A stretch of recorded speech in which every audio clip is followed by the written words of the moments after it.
Look at the size comparison. Fucking great. Get it, get it, get some. Come on.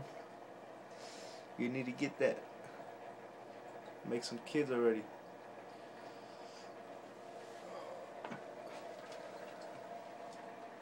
And I ruined it, as usual.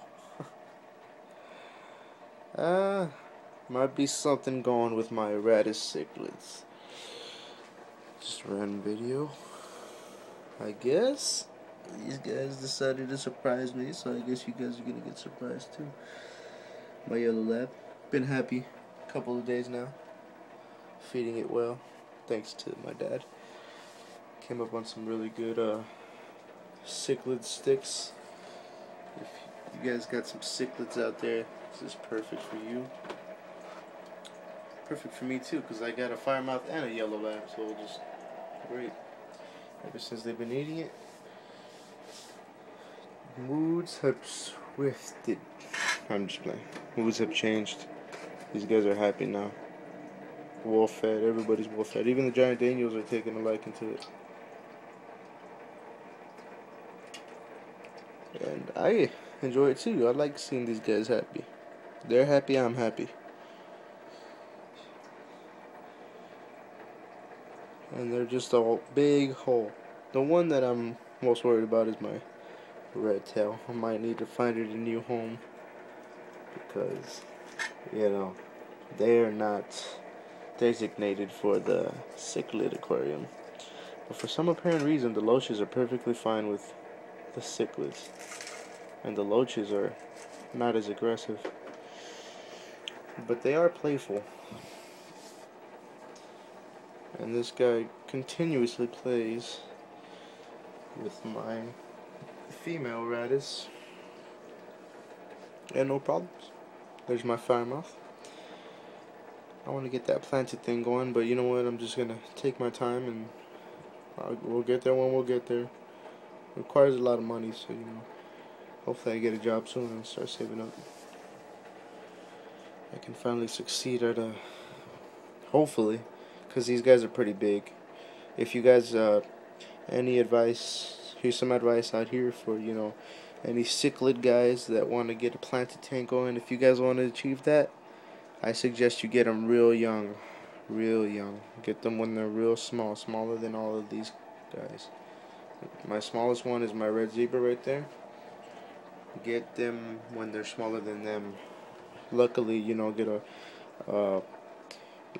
a batch of fry for one of your friends or something. That's the best. And like already have the planted tank established. Because if you know, they have to adapt to their surroundings. So if you adapt them to a planted tank, a fully planted tank, successful fully planted tank, I might add, then you'll have 100%, you know, great time. And if you lean towards the central south, you know, those kind of guys, like my firemouth, and you know, that's even a better bet for you. That's why whoa, whoa, did you guys see that? Alright, firemouth just got a little mad there. He's coloring up too, you know, keeps that nice color. It's the growth form, whatever. What is it called? The growth formula. Yeah, it's intended to grow them a little faster. But yeah, just a random video. I guess I kind of helped you guys out too, you know, whoever comes up on this video.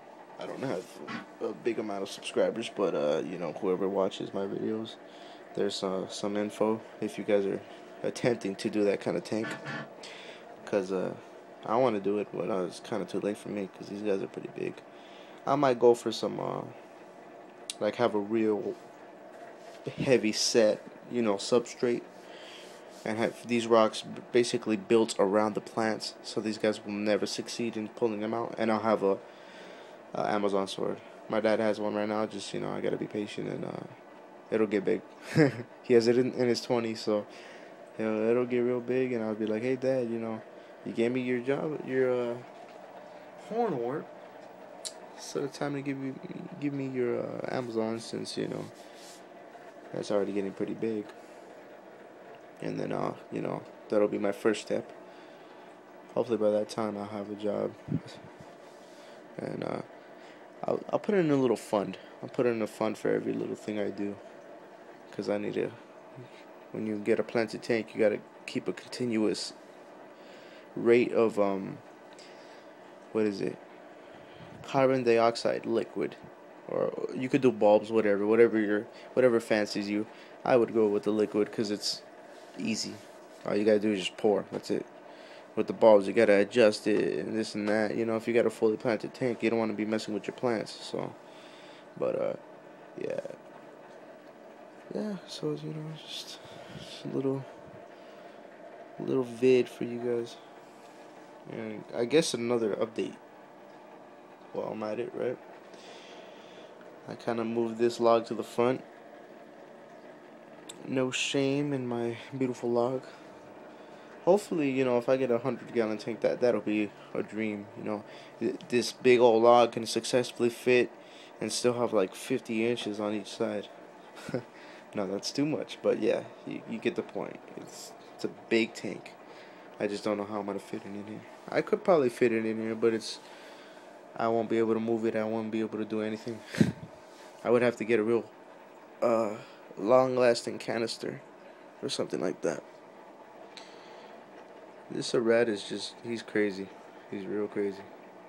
Like, he takes on the fire mouth, he takes on everybody. The Ice Blue is fighting back, so you know, Ice Blue got some balls. And the thing that I laugh at is my bumblebee is afraid of my red tail.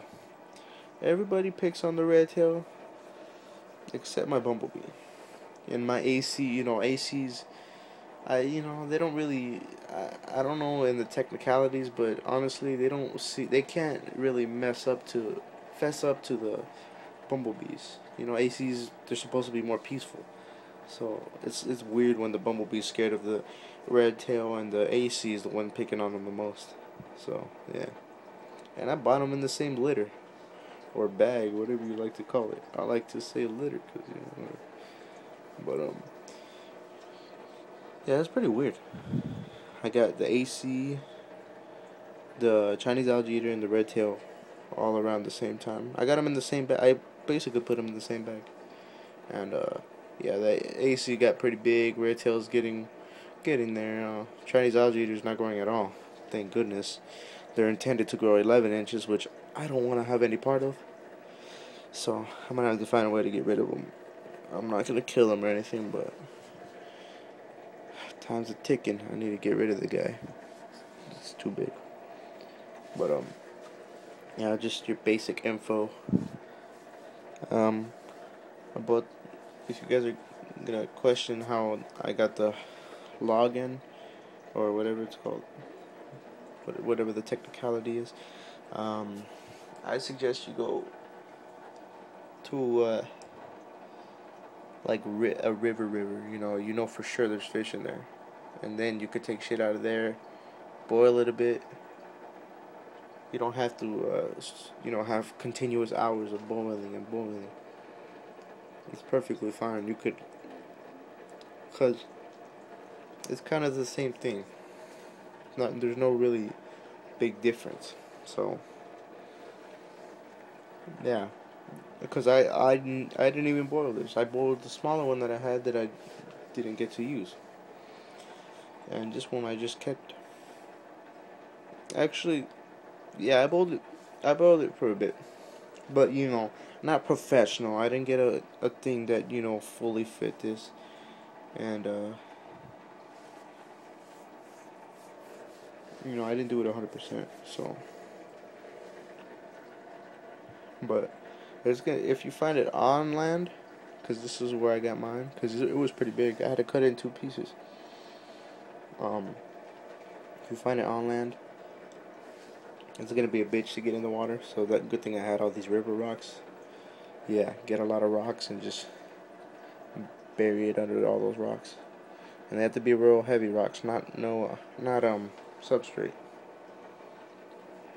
But alright guys, this video is going a little too long. Alright, well, just a little bit of info, unexpected update. Subscribe, like, comment, whatever the hell you want. Keep the fish going. And Mr. Soda Fan 93 out. I will talk to you guys later. Peace the fuck out.